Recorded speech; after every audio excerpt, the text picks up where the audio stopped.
welcome back to another amazing episode of Destination Morocco podcast.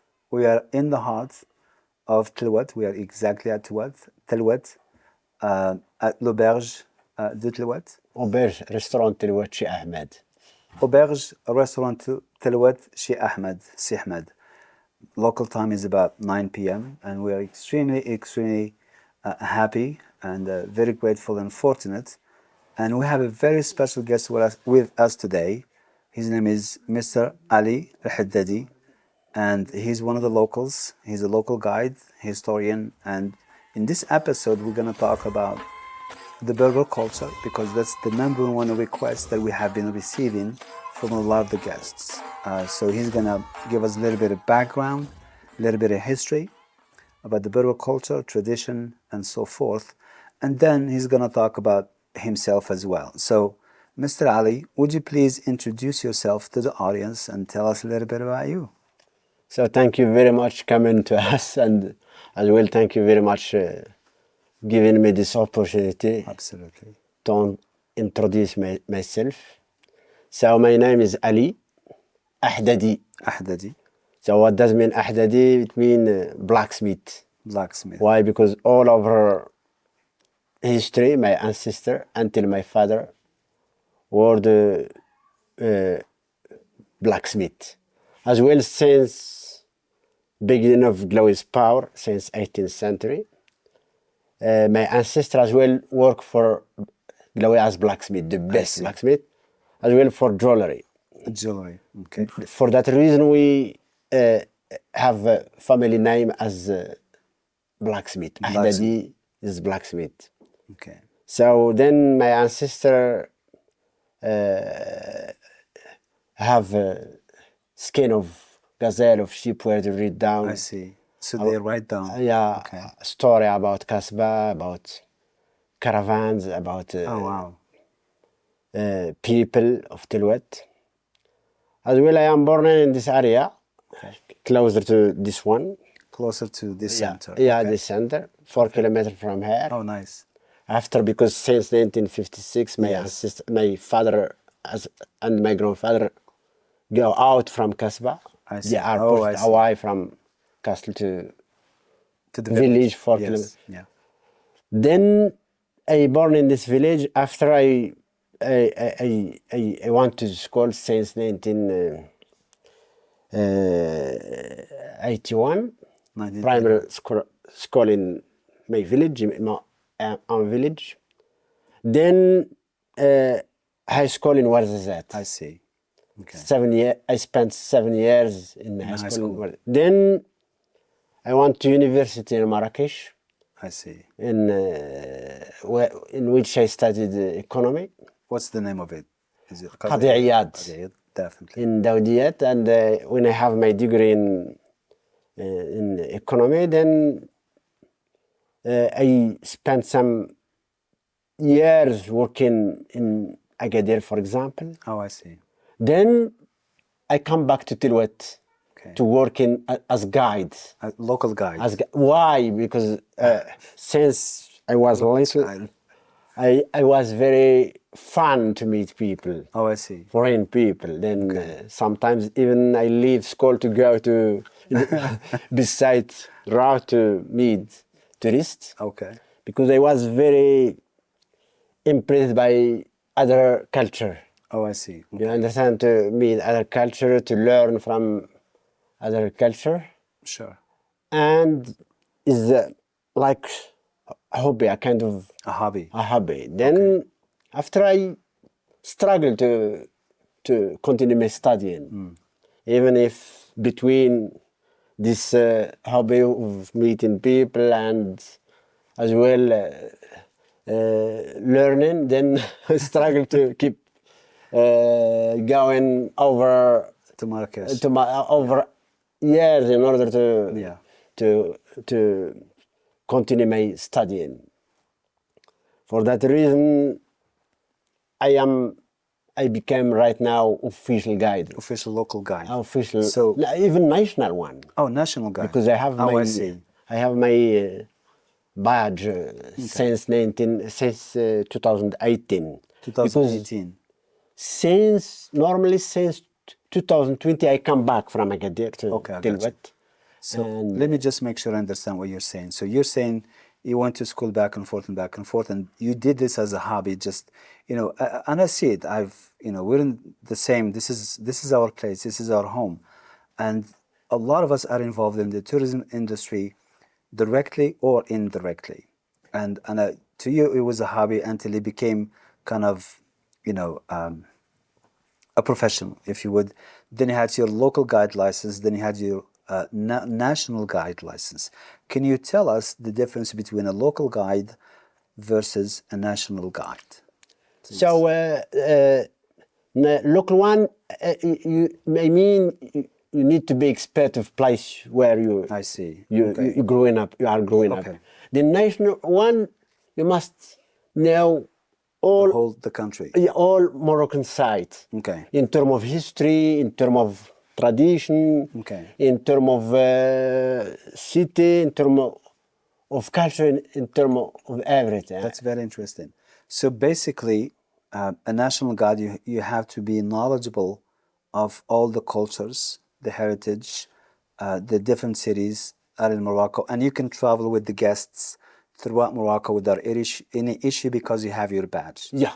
Okay, perfect. I can do it, and Okay. but because I am very comfortable here, Yes.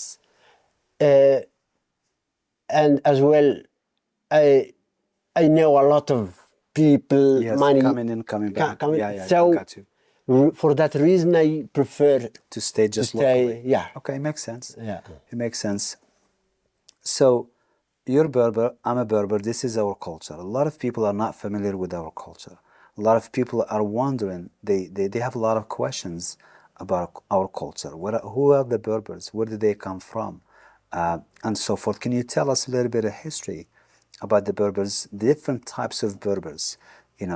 The south versus the north versus the Atlas Mountains versus Sus. Give us a little bit of background and history. So first, I would like to give some clarification about Berber and what does mean Berber. Or before Islam came to Morocco and as well North Africa, the indigenous were Berber. All North Africa, Algeria, Morocco, for example. In the Atlas Mountains, spread in throughout then North Africa. So I come back to Morocco to give more information about Berber, Moroccan Berber. Yes. They are indigenous, but there is plenty of Berber community in Morocco. That means as well there is plenty of Berber dialect in Yes, Morocco. yeah. So Telouet, for example, we are Shluh Shluh. from High Atlas and Western Anti-Atlas. Okay. Shluh. Shluh. And Shluh is, we speak Tashlhit. Tashlahid is the language. Is the So many thousand years ago, there was Berber Shluh in Yes. this area. And normally Berber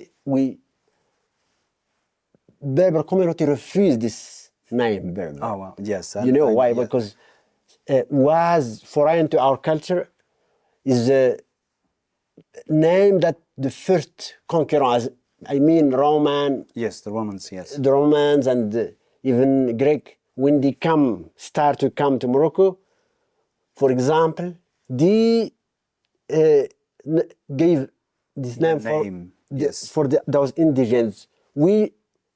We prefer Amazigh. Amazigh, which one mean free. Yes. Amazigh, freedom. So Berber mean wild. Okay, so let me just make sure I understand, just to give a little bit of explanation to the audience. So Berber was given to us by Westerners, by the Romans, because the Berber came originally from barbarians, savages. But the original name is Amazigh, which means free, freedom. And a lot of people in Morocco, they don't really like to be called Berbers, but they prefer actually to be called Amazigh. So, which means free people. Thank you for explain that to us. It's really, really, really important. So I know this, but a lot of people don't know that. So where do the Amazigh or the Berber come from? What's the origin of the Berbers? Just before going to answer about what is the origin of those Amazigh or Berber people, first I will give some information about Telouet Of course. community. Community. Okay. So, Perfect. so since time of Roman, The Romans. Okay. there were Jewish coming here Yes. Yeah. to Telouet. They were persecuted by Roman. Then they stayed until, for example, Israel was created. Does mean those people come in as well, they became Berber. Yeah. In terms of my knowledge, until 1948, 20% of people living here are Jewish. Yeah. And in Telouet, there is very characteristic. Why? Because in Telouet now Jewish village. Yes. Yeah.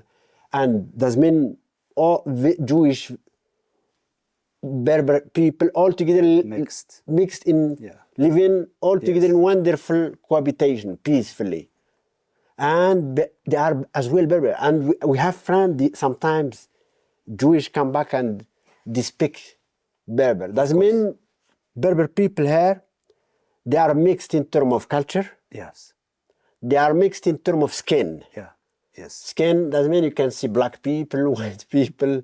In terms of culture, as I told, there was Jewish, there was Berber. So it's a place for everyone. Yeah, where plenty of culture live together peacefully. Absolutely. Okay, perfect. The other question that I have, I know there's the culture between the Jews and the Muslims, especially in here. You can't really tell the difference because they're all mixed in. And in some cities, you can look at somebody and say, oh, he looks Jewish, for example, or he looks Berber, because the Berbers, they have distinctive facial features and stuff like that. So in here in Telouet, because of that coexistence, you can't really tell somebody's Jewish or not Jewish. And, you know, when I was growing up, I couldn't tell. I didn't see no difference. So, but I still see in my own village, a little bit of the culture and the tradition back to the Jewish time. But I also know for a fact that there's a synagogue from the 8th century just in a very close by village in Erelbian. It's not really well maintained, but there's an opportunity to maintain it, restore it. So I know in this type of, in the mountains in Telouet and the neighboring villages, the culture was mixed. So you can see in the Berbers, there's a lot of Jewish influence, whether it's in the food, whether it's in the architecture, whether it's in the color, the fabric and stuff like that, which is a really good thing. So a lot of people don't know this about the local community or the Jewish community. So, Mr. Ali, for people that are visiting Telouet, I know Telouet is a little bit known to the Europeans, but it's extremely invisible to the West, in the US, in Canada, and so forth. What can you tell about Telouet to those visitors, to those tourists? What should they expect? So, in terms of my experience working many years in tourism, all visitors coming to Telouet, they are fascinated when they arrive there. Oh, I can see. Yeah, for sure. As well, in terms of my experience working involving in tourism, most of those visitors coming mostly from Europe. Yeah. We have some other visitors coming, but few from United States of America. But most we know from Europe. A lot of them come back, and because in terms of beautiful experience and the beautiful time we spend together here. Absolutely. Why? First, because Telouet is rich in terms of first diversity of people. Yeah. This coexistence between many different cultures. Second, because Telouet full of history. Yeah, for sure. All over history, Telouet was connection Yeah, yeah. between Africa and Europe via caravans. I see, I see. All over history, caravans came from Africa, from Niger, from Mali, from Sudan, from Mauritania, with object with high value. Yeah. Like gold, silver, emerald, spices, expensive stuff. It makes from Telouet a kind of important connection to Europe. Yeah. Then as well is very rich in terms of geology. Yeah. Plenty for sure. of, Yes. Oh, absolutely. Yeah. plenty of colors, plenty from Tishka until Yes. Ait Ben Haddou. So it's very rich, different colors, red, white. So as well, why caravans came through here? Because Telouet was very rich in terms of salt mine. Yes, There was yes, plenty. yes. Salt was money. Yeah. The most important money in former time until even 1980 or 1990. Especially, when you talk about salt mining, you have to talk about Unila village, which is close to it. And There was even Yes. in Telouet, yeah. 8 kilometers from here in Yes. Dubai to 8 Ben Yes. Haddou, Yeah. but there was a lot. But Yes. recently we still have one, Yes. which one located in a beautiful site with diversity of colors. Oh, wow.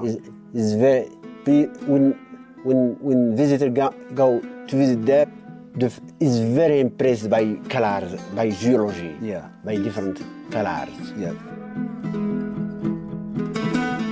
The call for prayer has ended, so it is in our culture to respect the adhan. And thank you. So we were talking about salt and the importance of salt in our culture, especially also when it comes to animals and raising animals, not just for humans, but also for animals. It has a lot of health benefits. And I remember as a kid, we give salt to the sheep, to the goats, to the cows as well. And also I remember my uncles, or my cousins bringing salts from the fields. And also during the weekly souk, which is in Thursday, I'm not sure if it's still on Thursday. Al-Khamis. Yeah. People buy salt, and normally it's like it's not a powder, but it's a rock. I remember it used to be pink. Some of it was pink. So yes, if you can elaborate a little bit on the importance of salt, I think you did a little bit in our culture, especially in Telouet, and also in terms of raising animals. So first, for animals, they take salt from mine to, Yes. for example, to stable. Oh, I see. For animals, Yes. to lick it every Yes. morning, because it kills germs. Oh, I see. Is the So yeah. So do they have it before anything else they eat during the day, or they can have something they eat, they go out eat and come back and get salt, or is it on an empty stomach? In terms of my memory, as little kids when I was little, I saw that they give salt every morning. Okay. I think Okay. if I miss to forget or I miss to remember. Yes. What about the evening? I remember the evening. So I am confused right now. No. Well. I'm sorry, but I need to get more. Okay. To be more sure about Yes, it. yes. I remember in my case, my grandfather, he used to have a big stone. It looked like literally half of a pillow, or as big as a pillow, and he will hold it. At that time, the sheep, will come from the field. They have eaten their grass and everything, and he'll give it to them. But he also gives them barley, sha'ir. And they do this to make them strong, especially when if they're gonna sell them afterwards, or just to keep them in shape and healthy. So I remember a little bit of the culture, but not a lot. So okay, what about the importance of it to Telouet? For example, as well, more besides being money in former time for caravan trading, for example. Yeah. It was as well, they use it as well to preserve butter, Oh, I see. to preserve Okay. like meat, Okay. Okay. because in the former time now refrigerator, Yes, then yes. salt was the One of the ingredients. yeah, ingredient used to preserve butter, food, as well for industry of skin, as well for hammam, to build Bath. hammam. Okay. To- Yes, yes, I remember. So for- I'm just going to elaborate on a little bit of what you have said, Mr. Ali. So for hammam, which is the traditional Moroccan hammam or steam bath, if they some call it, the salt, when they built the hammam, the salt normally is going to be the first layer put on the ground before they build anything else. So everything is built on top of a layer of salt. I remember this very clearly. And also, I wanted to add something to what you have said. To preserve the meat, back then, even, maybe 15 or whatever years ago, as a kid, nobody had, refrigerators. We didn't have light growing up in the village. So it was just candles, and other means, to get light.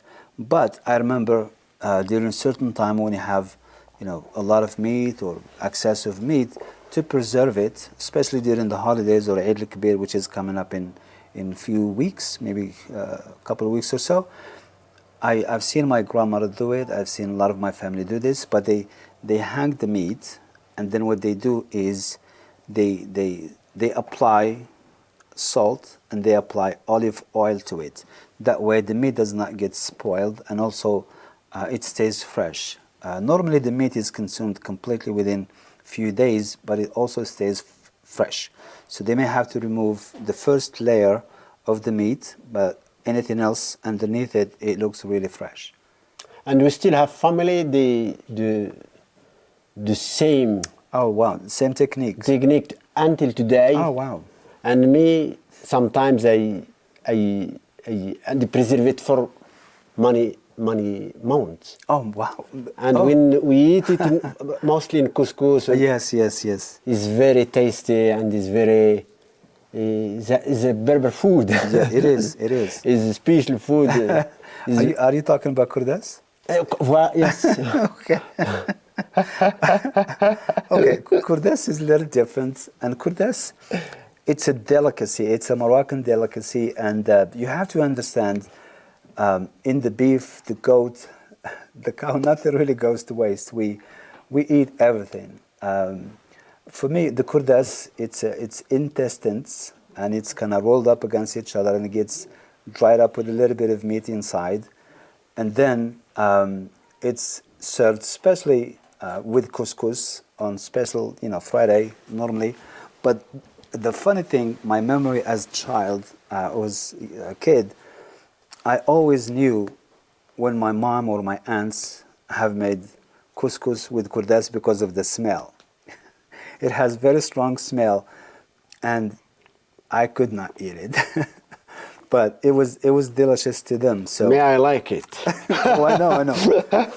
I think I'm the only one in the family who does not eat it, but everybody else just loves it. So that was just incredible. Please share a little bit more, and I do apologize for the interruption. If you can share more about the culture, about especially when it comes to food and stuff like that. First, I will finish with salt. Okay. As well, Thank you. It is very useful for health. For example, I remember my father as well. Besides being blacksmith, he make a kind of physiotherapy with salt. Oh, I see. For animals, for when they have problems in their body. Okay. So physical therapy. Yeah. Oh, Salt wow. mine and olive oil. Olive oil. And his hand. Yes. Kind of massage. Yes. Then he animal of people recover after that. Yeah, but here's the thing though. Very interesting that you said that. But I know a lot of people, they have a special gift. This is not anybody can do it. Probably I could be wrong, but it's a special gift that few people have with that healing kind of, massage and healing power. So just to add a little bit to what you have said. So that was very special. As well, today, right now, the salt has other benefits. For example, spiritual one. I see. When you feel, for example, like depressed or tired, with salt mine and water, when you take shower, you get a kind of consolation. So you rinse with the salt. As well, sometimes Imam give some verse of Quran you can combine with salt, with water, then with shower, you feel better. Okay, perfect. So we're going to move to a different subject from the salt. What else can you share with us in terms of the culture? What can people expect besides everything that you have just mentioned, please? For example, there is plenty of activity we can do here. Okay. Like hiking. Okay. Like, for example, walking, like trekking. Okay. So because Telouet as well is connection between, in High Atlas, between Ait Bougamaz and Topkal. So yes, there is a trip of big across of High Atlas. yes. So as well we make trekking from here to Ait Ben Haddou, walking. I see. All over. Walking. Yeah. Oh, that's quite a bit of a distance. All over valley, and as well just I would like to give one information about Valley Onila, the way to Ait Ben Haddou. Yes. One of the most important, for example, painter called Jacques Majorel. Yes. Which one has garden in Marrakech. Yes. Majorel Gardens. Before Marrakech, he was living here between Telouet to Ait Ben Haddou. He make Onila village. walking for Drouin. Oh, I see. And all this valley was painted by Jacques Majorel. Oh, wow. So 1920 until 1928, Majorel was impressed first by landscape, by colors, and by architecture, old architecture. So today we have a kind of tourist coming just to follow trip of. Oh, I see. Just to For example, Jacques is one example, and as well, for example, today over Tizin Telouet. Okay. There is international event, which one give the big promotion for Telouet. Nice. Can I give example? Of course. There is, for example, one event called Atlas Rice Mountains. Okay, Atlas Race Mountains. Last February, for example, we had about 200 riders. Oh, wow. They started from Marrakech, then arrived to Essaouira. I see. Over Atlas Mountains, 24 hours. Oh, wow. So now it's getting famous according to this event, and many international magazine talk about this event and about Tizin Telouet. Okay, perfect. And there is other activity with, for example, walking with the kind of trails as well. I see, trails. Okay. One famous trail every year pass through Telouet, which one called Trans Morocco. Trans Morocco. Trans Morocco is very famous. Okay. Combined between VTT, marathon, and. Okay, I see. The other question that I have for you, in a lot of the times I see solo travelers. I've stayed here, not inside the hood, the l'auberge, but this is my neck of the woods, so I'm very familiar with it, and I've seen so many solo travelers in the past. Whether they're walking, trails and stuff like that. What would a normal itinerary look like for somebody who's visiting Telouet by themselves or with a tour company, for example? How much time do they need to be in Telouet? What are, I know you mentioned a few things here in Telouet as activities that they can do. What else can they do in Telouet? Is 2 days good? Is 1 day good? Is 3 days or a week good enough for Telouet, or is it too much? So, in terms of my experience, we involved in tourism. For example, I give one example. We have a kind of new visitors to Telouet right Okay. now, which one is growing up. I see. For example, we have tourists, some university, international university or national, send Okay. to Telouet students Students. of architecture. I see. Workshop, for example, and Okay. this kind of, for example, tourists they spend about 10 days. 10 days. Oh, wow. Recently we had a group which one spent 10 days in which there is 40 people. Okay. Casablanca, it is a kind of collaboration of University, Casablanca University and Italian one. I see. And they spend 10 days for workshop. There is other tourists, for example, for walking before they come. I might as well, I organize trekking, 6 days of trekking from here to Ait Ben Haddou, or from here to Ait Bougamaz, over like Temda, which okay. one is situated in 2,267 meters. Hi. Yes. Okay. So we're about to conclude this episode. You've been very helpful, very informative, and I really, really, really appreciate it. Is there any other questions that I should have asked you, but I did not, Mr. Ali? The question is about how we can, for example, make Telouet more visible with this history. Yes. Telouet have, for example, in terms of caravans, in terms of culture, in terms of diversity. So is the question how we can, for example, contribute in development of. Question. You want me to answer it, or you want to answer it? I don't know about. Okay. Here's really the way that I see it. A few years ago, Telouet did not exist in any map. If you're not from here, if this is not your culture, this is not your turf, you wouldn't know where you're going. It just does not exist. In the map, it just looks like a mountain. But now with technology, and technology has definitely helped. But also, when you look at Europe and tourists from Europe, they are a lot more familiar with Morocco than other tourists from different parts of the world. So for me, the challenging is, I'm not sure if the government is not doing enough in terms of expanding the knowledge and promoting the destination, which I know they're doing really, really, really good job. And I've seen their ads in the media, I've seen it on TV, I've seen it in New York, especially recently. But the thing is, it's where you are from. Let's say we live in the US, but the South is really not popular in the US. The North definitely is, but the South is not popular. If you look at, Asia, Pacific Asia, the same thing. A lot of people love Morocco, but they have not enough information about Morocco. So for me, it's a really collective effort. And this is one of the reasons why we're doing what we're doing today, because we want to promote the South. We want to promote your village, my village, our Telouet.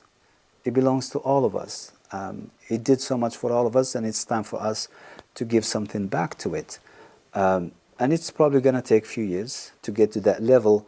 I don't think it's ever going to be kind of equal between tourists from Europe versus tourists from the US, but it's going to take some time, for sure.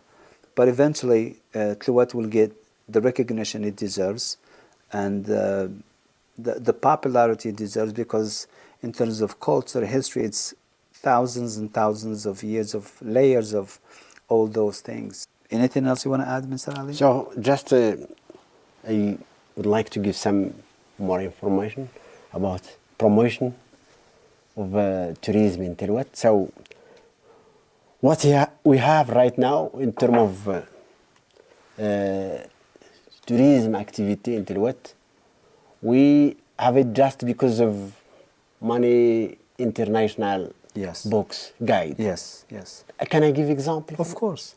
For example, Rotar, Lonely Planet, and other guides. Yes. So does mean Just foreign people might help us to make. Oh, 100%. I totally agree. Promotion. For Yes, me, those yes. people, those visitors, they are our ambassadors. Absolutely. And absolutely. the other point, Moroccan state is not involving in terms of investment to increase tourism in Telouet. But I am very optimistic because we have recently we have the new vision, the new mayor, for example. Mayor, okay. He has global vision about how we can, for example, get more activity, more dynamism in Telouet. I completely agree. As well, we should struggle as local ambassador to get more. It's going to be a team effort for sure. Okay, perfect. Well, Mr. Ali, really, really appreciate you. Thank you so much for your time. It's been a pleasure having you a guest in Destinations Morocco podcast. Thank you so much. Inshallah. Inshallah.